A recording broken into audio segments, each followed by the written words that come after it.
Guys, मेरा नाम है चंदन कुमार। मैं गेम नॉलेज में आपका स्वागत करता हूं। ठीक है, पिछले वीडियो में मैंने जहां तक छोड़ा था यूनिट्स एंड डायमेंशन पार्ट 2 और यूनिट्स एंड डायमेंशन पार्ट 1, वो दोनों वीडियोस का लिंक मैं आपको डिस्क्रिप्शन बॉक्स पे दे दूंगा। और कृपया करके उस वीडियोस को देखने के बाद ही इस वीडियोस पे आप आइए। इसमें मैं और आगे डिस्कस करूंगा कि क्या किस तरीके से हम लोग डिफरेंट डिफरेंट फिजिकल क्वांटिटीज का हम लोग रिप्रेजेंटेशन कर सकते हैं। उसका हम लोग डायमेंशनल फॉर्मूला और डायमेंशनल इक्वेशंस में किस तरीके से गाइस हम लोग यूज कर सकते हैं वो अपन लोग सीखेंगे। और homogeneous equation, principle of homogeneity, ये भी अपन लोग चेक करेंगे। जो भी डाउट होगा गाइस, कृपया करके आप उसे कमेंट बॉक्स में जरूर बताइए। मैं उस टॉपिक को फिर से बताऊंगा और अगर डिस्कशन होगा तो अपन लोग दोनों आपस में डिस्कस भी करेंगे। अब गाइस मैं आगे बढ़ता हूँ। गाइस देखिए, stress equals to change in length upon total length. और रिलेटिव डेंसिटी क्या हो जाता है गाइस? रिलेटिव डेंसिटी गाइस होता है डेंसिटी ऑफ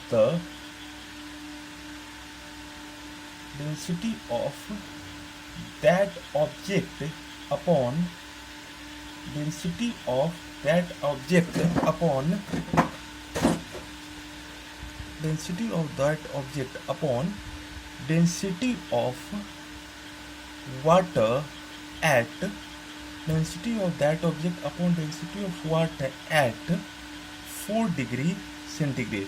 तो गाइस आप ये दोनों यूनिट का जिस प्रकार से गाइस स्ट्रेन को अपन लोग रिप्रेजेंट करना होगा तो कैसे करेंगे रिप्रेजेंट अपन लोग guys? Delta L upon L, या फिर गाइस कैसे रिप्रेजेंट करेंगे guys? Delta V upon V guys. या फिर गाइस हम लोग को रिप्रेजेंट करना होगा गाइस हम लोग कैसे करेंगे गाइस? बहुत ही ध्यान से देखिए guys, delta S upon S. हम लोगों ने गाइस क्या किया, स्ट्रेन को हम लोग गाइस कैसे हम लोगों ने रिप्रेजेंट किया? Delta L upon L, delta V upon V, delta S upon S. Relative density guys क्या हुआ? Density of that object upon density of water at 4 degree centigrade. Strain क्या होता है गाइस?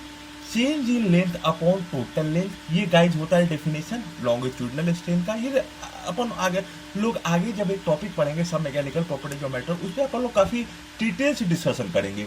ओके गाइस, इसलिए don't worry, यहाँ पे मैंने आपको सिर्फ एक छोटा सा इंट्रो देके आगे बढ़ूंगा। ऐसे ही गाइस अगर आपको सुपरफिशियल स्ट्रेन होगा तो क्या गाइस होगा? Change in surface area upon total surface area. और वॉल्यूम पे क्या गाइस हो जाएगा? Change in volume upon total volume. Relative density क्या हो जाएगा guys? Density of the object upon density of water at 4 degree centigrade. Delta L upon L, delta V upon V, delta S upon S. ये सारा का, क्योंकि guys ये दोनों quantity guys होता है क्या है? ये दोनों क्वांटिटी गाइस क्या है गाइस? यूनिटलेस क्वांटिटीज है। क्या है गाइस? ध्यान से देखिएगा गाइस, ये दोनों क्वांटिटी गाइस क्या है? यूनिटलेस क्वांटिटी है गाइस। ओके गाइस, अब देखिए क्योंकि ये दोनों क्वांटिटी यूनिटलेस क्वांटिटी है तो अगर इसका गाइस डेफिनेशन लिखना होगा तो मैंने क्या कहा था गाइस? आपको ऊपर वाले पॉइंट पे भी मैंने गाइस आपको बताया था कि अगर जो फिजिकल क्वांटिटी जिसका हम लोग डायमेंशन निकाल रहे हैं, अगर वो मास, लेंथ या टाइम पे बिल्कुल डिपेंड नहीं कर रहा हो, साथ ही साथ गाइस वो एक यूनिटलेस क्वांटिटी हो, या फिर तो उसका गाइस हम लोग डायमेंशन अपन लोग लिखेंगे गाइस इस फॉर्म में, m raise to the power 0, l raise to the power 0, t raise to the power 0। ये गाइस समझ में आ गया ये पॉइंट गाइस हम लोग कैसे लिखेंगे गाइस? अब गाइस हम लोग अगला टॉपिक पे डिस्कशन करेंगे और मैं आपको कुछ और एग्जांपल दिखाता हूं कि किस प्रकार से हम लोग इसको अपन लोग डिस्कशन करेंगे। ध्यान से देखिए गाइस।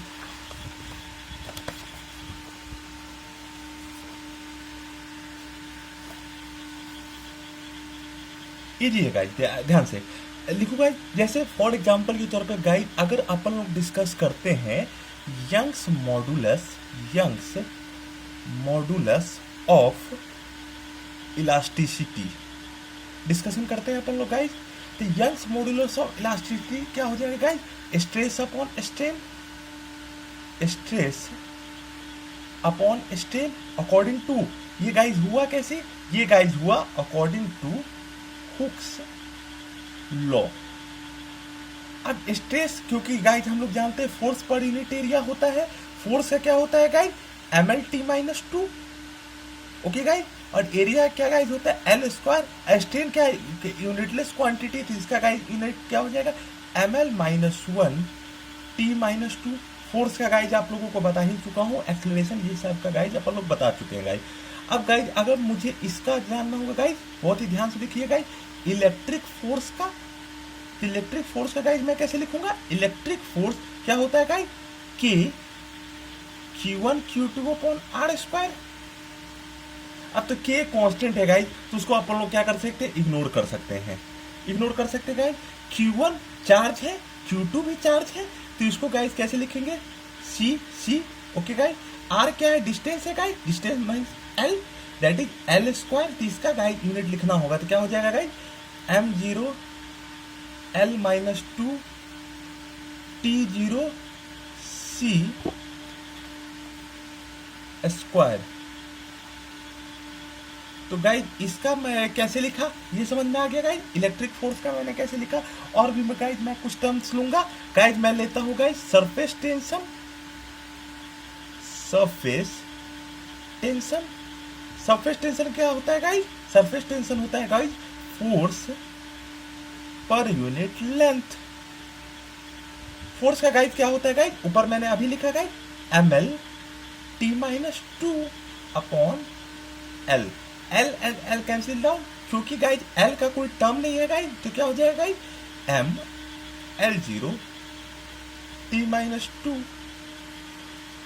अब गाइज अगर ये समझ में आ गया गाइज, तो गाइज मैं कुछ और टर्म्स का लिखूंगा जो कि बहुत आसान है, लेकिन आप लोगों को जानना चाहिए गाइज। सुनिए गाइज, मैं लिखता हूँ गाइज मैग्नेटिक फोर्स का। किसका लिखता हूँ गाइज, मैग्नेटिक फोर्स का। अब मैग्नेटिक फोर्स का गाइज क्या हो जाएगा guys, μ0/4π.IDL sin theta upon r²। μ0 क्या है गाइज, कांस्टेंट है। 4π क्या है गाइज, कांस्टेंट है, कांस्टेंट मान सकते हैं। साइन थीटा एंगल है गाइज। अब डायमेंशन गाइज हमको लिखना होता है, आई क्या होता है, करंट क्या होता है, करंट क्या होता है, coulomb per second, that is coulomb per time, that is C, T inverse होगा गाइज। DL का गाइज क्या हो जाएगा L, और r² का क्या हो जाएगा L²। तो इसका गाइज यूनिट लिखना होगा तो बहुत आसान है guys, m0 L-1 T-1 C लिख लिया गाइज। अब अगला टॉपिक, जब ये चीज समझ में आ गया गाइज, तो मैं अगला टॉपिक मैं आपको लेने जा रहा हूँ कि मैग्नेटिक फोर्स का समझ में आ गया गाइज। अब गाइज मुझे लिखना है, अगर मान लीजिए गाइज मैं लिखता हूँ टॉर्क दैट इज F×R या FR sin theta. F guys क्या हो जाएगा ml/t-2। R क्या हो जाएगा guys L, that is sine theta तो एंगल है, तो उसको अपन लोग क्या कंसीडर करें, तो ml/2t-2। अब गाइज अगर मुझे ये जब पता चल गया तो गाइज, या फिर गाइज ये जब पता चल गया, तो अब मुझे गाइज अगर इसका लिखना होगा गाइज एंगुलर वेलोसिटी का, तो एंगुलर वेलोसिटी का कैसे लिखूंगा गाइज, ध्यान से देखिएगा गाइज। एंगुलर वेलोसिटी, तो एंगुलर वेलोसिटी का कैसे गाइज लिखना होगा, delta theta upon delta T. So guys अपन लोग रिप्रेजेंट कैसे करते हैं गाइज, ओमेगा से। ओमेगा गाइज कैसे हो गया, θ2 minus θ1 upon T2 minus T1। तो गाइज इसका यूनिट मुझे लिखना होगा, तो m पे डिपेंड नहीं कर रहा है, L पे डिपेंड नहीं कर रहा है, तो m0 L0, और गाइज क्या होगा, थीटा यहाँ रहेगा गाइज, और टाइम का t रहेगा गाइज, तो इसको रिप्रेजेंट करना होगा गाइज। तो कैसे करूंगा गाइज, देखिएगा, ध्यान दीजिएगा, m0 L0 t-1 थीटा। ठीक है गाइज। अब गाइज मुझे अगर लिखना होगा गाइज मुझे लिखना होगा गाइज, तो मान लीजिए गाइज मुझे लिखना होगा सेंट्रीपिटल फोर्स का। कैसे लिखूंगा गाइज मैं, देखिए कितना इजी है गाइज, सेंट्रीपिटल फोर्स, सेंटर के टुवर्ड्स एक्टिंग फोर्स, तो सेंट्रीपिटल फोर्स का गाइज मुझे लिखना होगा तो कैसे लिखूंगा गाइज, सेंट्रीपिटल फोर्स का गाइज हो जाएगा mv² अपॉन r। अब गाइज देखिए m कहती है वेलोसिटी का guys LT-1, length per unit time होता है ना guys, length upon time, time ऊपर गया तो t इनवर्स, इसका स्क्वायर गाइज अपॉन लेंथ का क्या हो जाएगा गाइज l, तीसरे गाइज रिप्रेजेंट करना होगा तो क्या हो जाएगा guys ml² t-2 upon l, तीसरे गाइज रिप्रेजेंट करना होगा तो कैसे लिखूंगा गाइज, हो जाएगा ml t-2, ml t- centripetal force हो गया गाइज। अब गाइज अगर मुझे सेंट्रीपिटल फोर्स हो गया गाइज, तो अब अगर मान लीजिए गाइज इतना काफ़ी होगा गाइज। अब देखिए गाइज ये सारा कॉन्सेप्ट अगर आपको समझ में आ गया है गाइज, तो मैं कुछ कॉन्सेप्ट और लूँगा गाइज, और जो कि बहुत आसान है गाइज, आप लोगों को आना चाहिए कि गाइज हम लोग यहाँ बात करते हैं डायमेंशनल इक्वेशंस की। किसकी बात करते हैं गाइज, डायमेंशनल।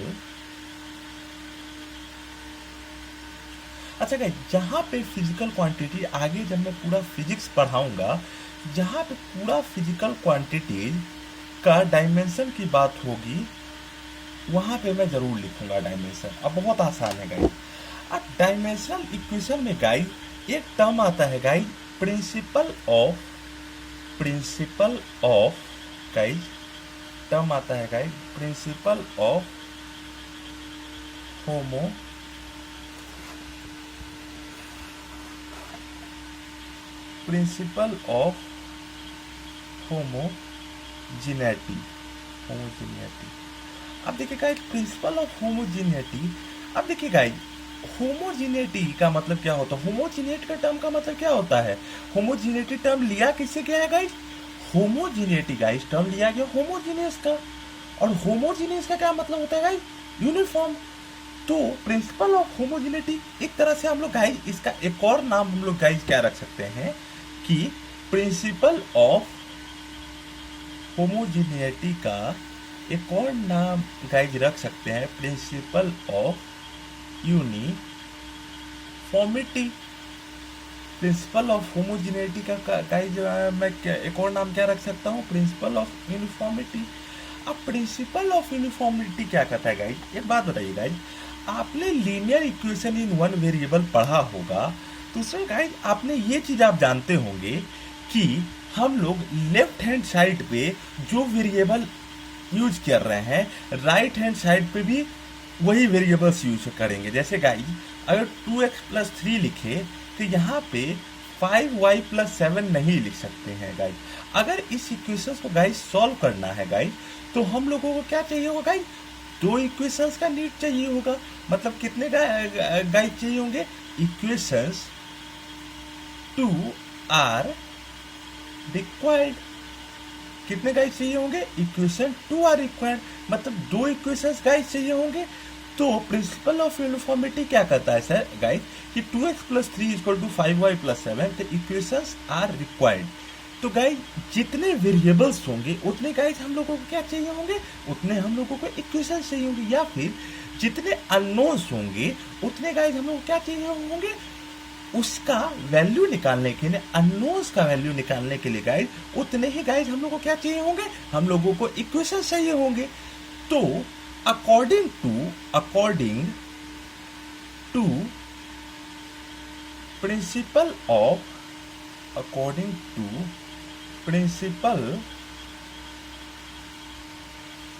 एक मिनट थोड़ा सा समय मैं लूंगा। हाँ, according to principle of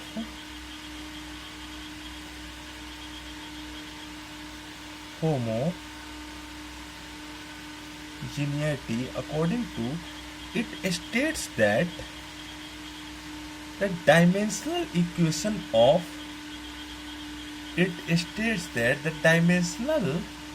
formula of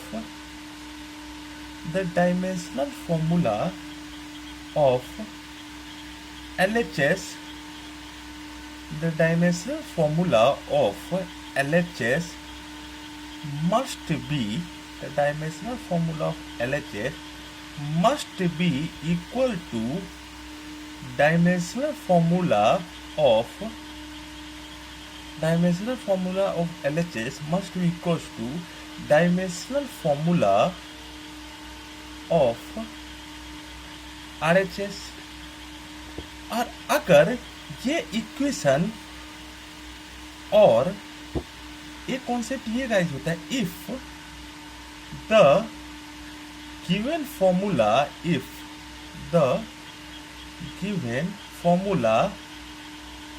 follows, if the given formula follows the principle of homogeneity, then only principle of homogeneity then only principle of homogeneity then only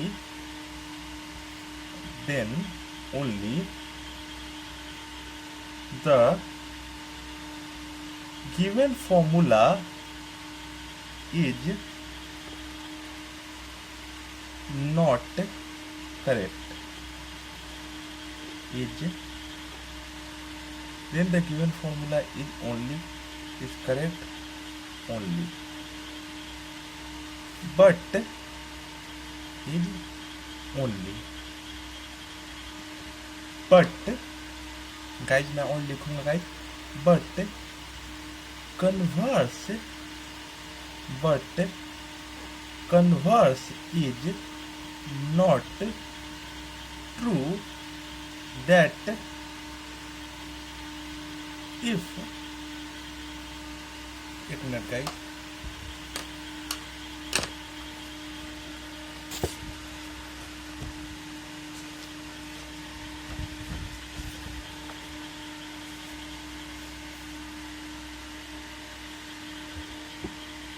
that if any formula follows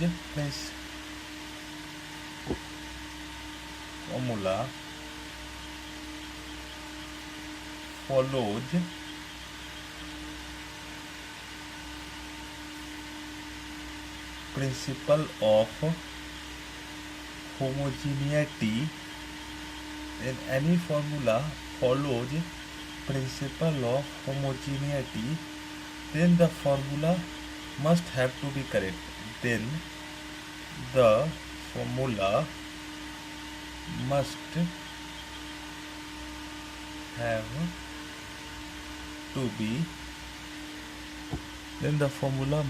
have to be correct। अब guys मैंने क्या बोला, मैंने ये बोला guys कि अगर कोई भी डायमेंशनल इक्वेशन या कोई भी इक्वेशन जो हमें गिवन हो, अगर वह प्रिंसिपल ऑफ होमोजीनियटी को फॉलो कर रहा है, तो वो फॉर्मूला हो भी सकता है सही हो और हो सकता है नहीं भी हो, लेकिन अगर वो फॉर्मूला है तो प्रिंसिपल ऑफ होमोजीनियटी को अवश्य सॉल्व करना, अवश्य सेटिस्फाई करना चाहिए। लेकिन जरूरी नहीं है गाइस कि अगर वो कोई भी फॉर्मूला जो प्रिंसिपल ऑफ होमोजीनियटी को सॉल्व कर रहा, मतलब सेटिस्फाई कर रहा है, वो फॉर्मूला होगा ही। फॉर एग्जाम्पल गाइज मैं आपको दोनों का कंडीशन आपको सेटिस्फाई करवा देता हूँ। एस इक्वल्स टू गाइज ले लीजिए UT plus half A T square. अब एस क्या है गाइज, एस का डायमेंशनल फॉर्मूला गाइज लिखना होगा तो एल होगा, और यूटी का क्या होगा guys, L T minus one, क्योंकि यू इनिशियल वेलोसिटी होता है गाइज, और टाइम का गाइज क्या होगा टी। ऐसे ही गाइज इसका गाइज क्या हो जाएगा, क्योंकि हम लोग जानते हैं कि जो कांस्टेंट होते हैं उसका कोई डायमेंशन नहीं होता है। Since we know that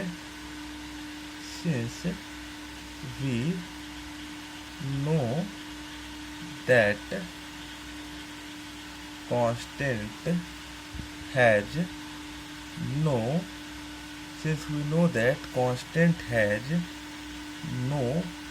dimensions, or it is dimensionless quantity।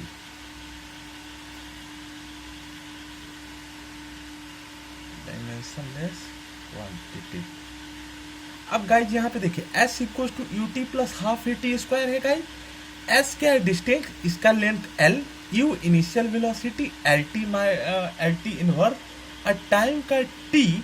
और इसका गाइज अगर लिखना होगा, ध्यान से देखिए गाइज, ए क्या होता है acceleration, that is L T minus two into T.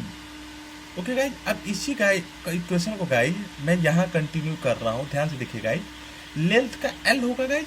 Okay guys, अब यू टी का एल टी माइनस टी का कैंसिल हो जाएगा एल, और इसका भी हो जाएगा एल। मतलब फ्रॉम द अबव इक्वेशन हम लोग क्या कंक्लूड किए guys, from the above equations what we conclude, from the above equations we concluded that guys, from the equations we concluded that the given formulas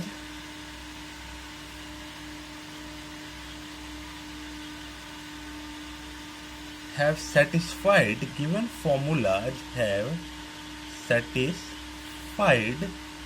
principle of homogeneity, have satisfied principle of homogeneity guys, means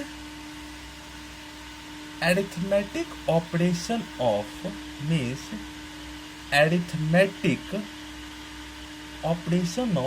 same type of quantity, arithmetic operations of same type of same type of quantity is arithmetic operations of same type of quantity is only arithmetic operations of same type of quantity is only possible।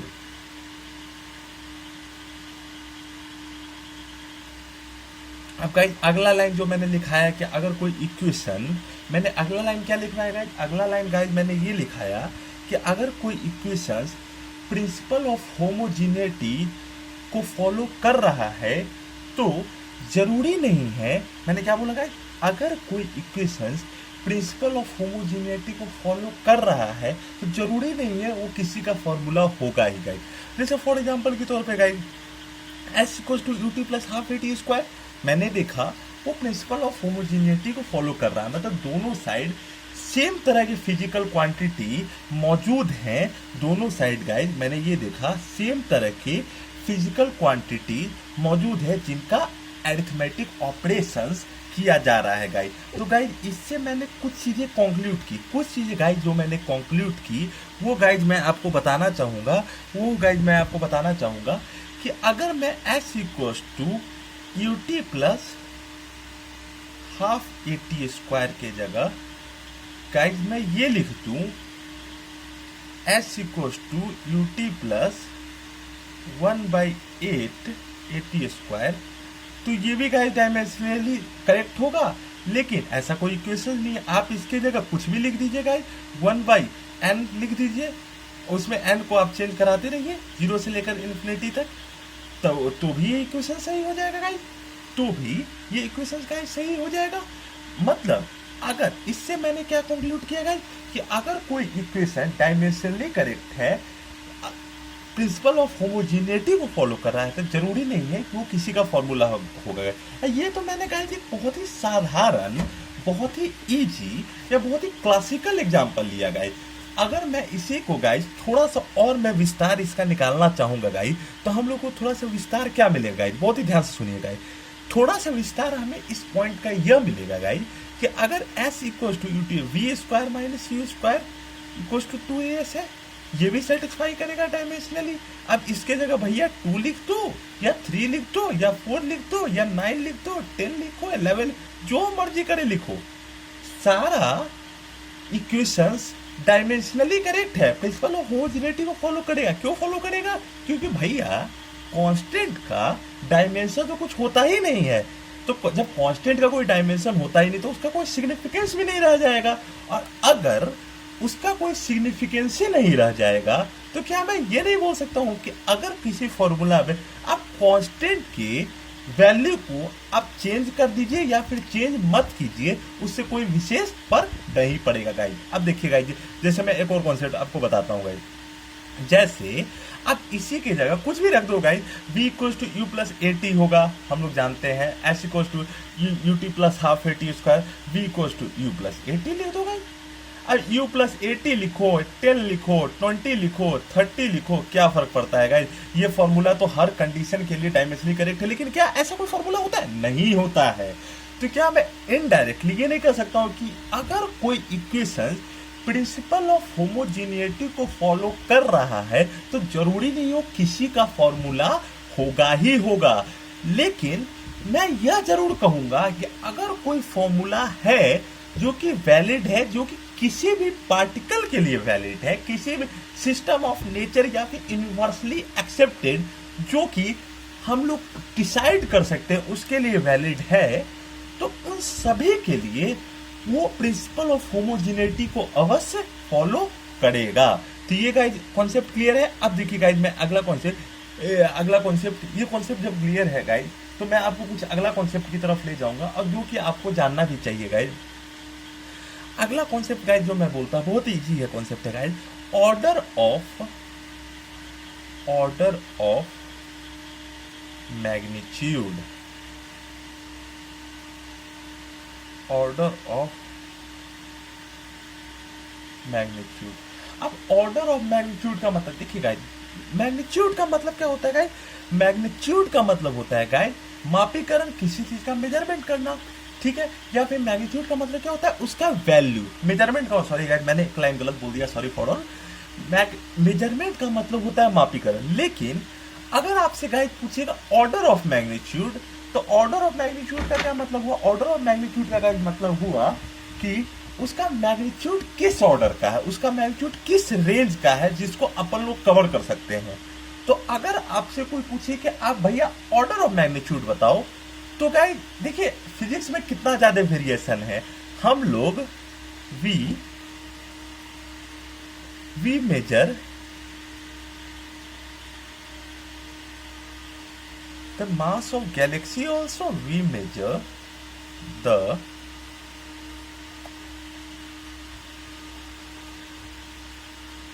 mass of galaxy also, and we measure the mass of electron also.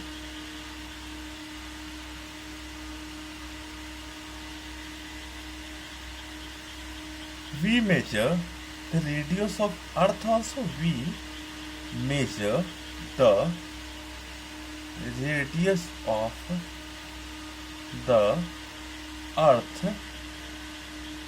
We measure the radius of Earth also, and we measure the radius of atom also.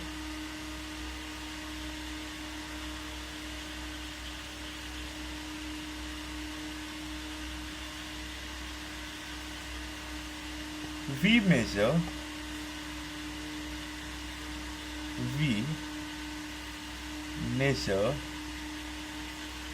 the size of sun also, and we measure the size of sun also, and we measure the size of tip of pen also. We measure the size of tip of pen also. अब देखिए guys इससे क्या concept मिला? इससे concept यह मिला guys कि हम लोग गैलेक्सी का भी मास मेजर करते हैं। गैलेक्सी का मास कितना होता है गाइज? अब देखिए, अगर मैं मास ऑफ गैलेक्सी, जिसको guys m subscription of g, इससे मैं रिप्रेजेंट करूँ कि ये गाइज कितना होता है गाइज? बहुत ही ज़्यादा, 2.2 इंटू 10⁻41 kg। और मास ऑफ इलेक्ट्रॉन गाइज देखिए गाइज क्या होता है मास ऑफ इलेक्ट्रॉन? बहुत ज़्यादा, 9.1 इंटू 10⁻31 kg।